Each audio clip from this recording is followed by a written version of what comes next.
An ounce of action is worth a ton of theory.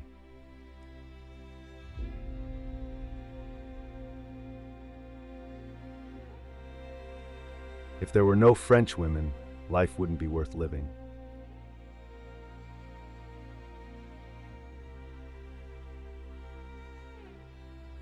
All that is real in human history becomes irrational in the process of time.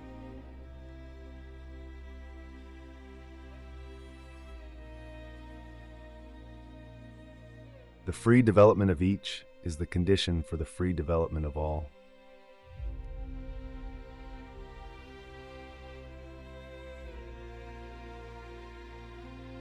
What is good for the ruling class is alleged to be good for the whole of society with which the ruling class identifies itself.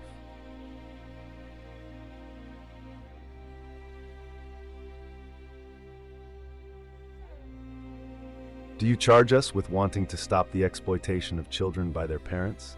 To this crime, we plead guilty.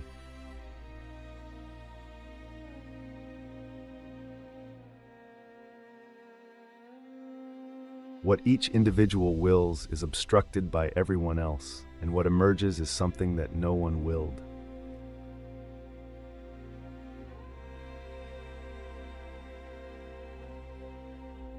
A change in quantity also entails a change in quality.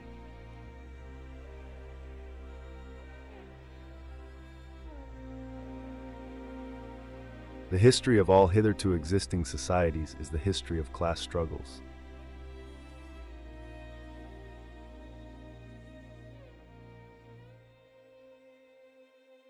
The modern individual family is founded on the open or concealed slavery of the wife. Within the family, he is the bourgeois, and his wife represents the proletariat.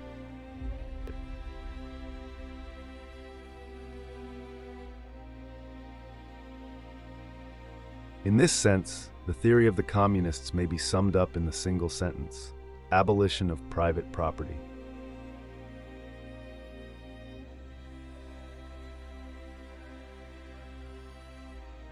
But the degradation of the women was avenged in the men, and degraded them also, until they sank into the abomination of boy love.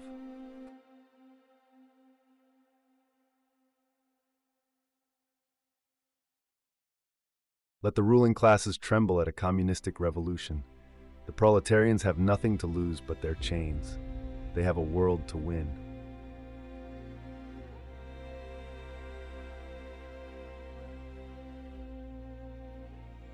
The executive of the modern state is but a committee for managing the common affairs of the whole bourgeoisie.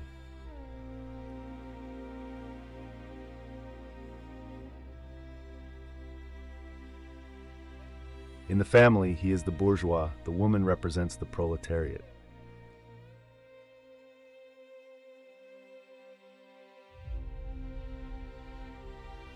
In the Semitic patriarchal family, only the patriarch himself, or at best a few of his sons, practice polygamy. The others must be satisfied with one wife.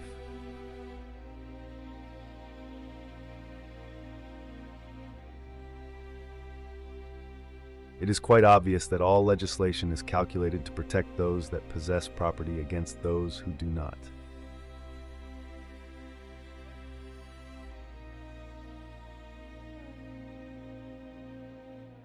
To get the most out of life, you must be active, you must live, and you must have the courage to taste the thrill of being young.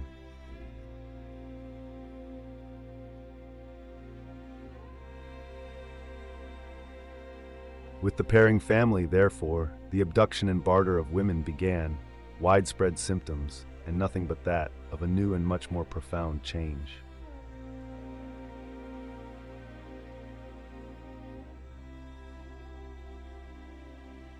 It is the Darwinian struggle of the individual for existence transferred from nature to society with intensified violence.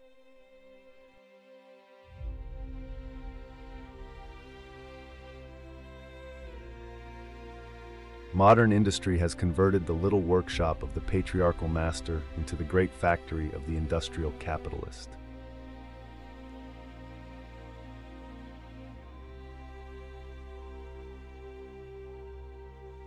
Political power, properly so called, is merely the organized power of one class for oppressing another.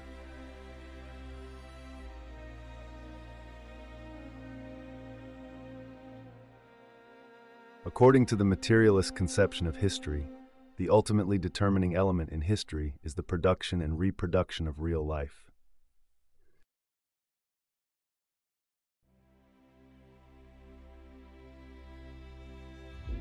The modern bourgeois society that has sprouted from the ruins of feudal society has not done away with class antagonisms.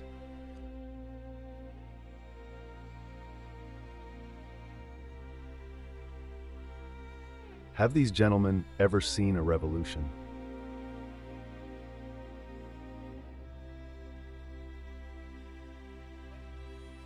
No party has renounced the right to armed resistance, in certain circumstances, without lying.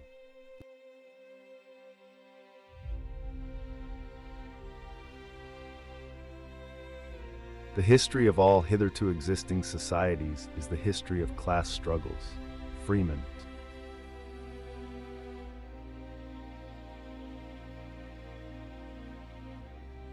Freedom is the recognition of necessity,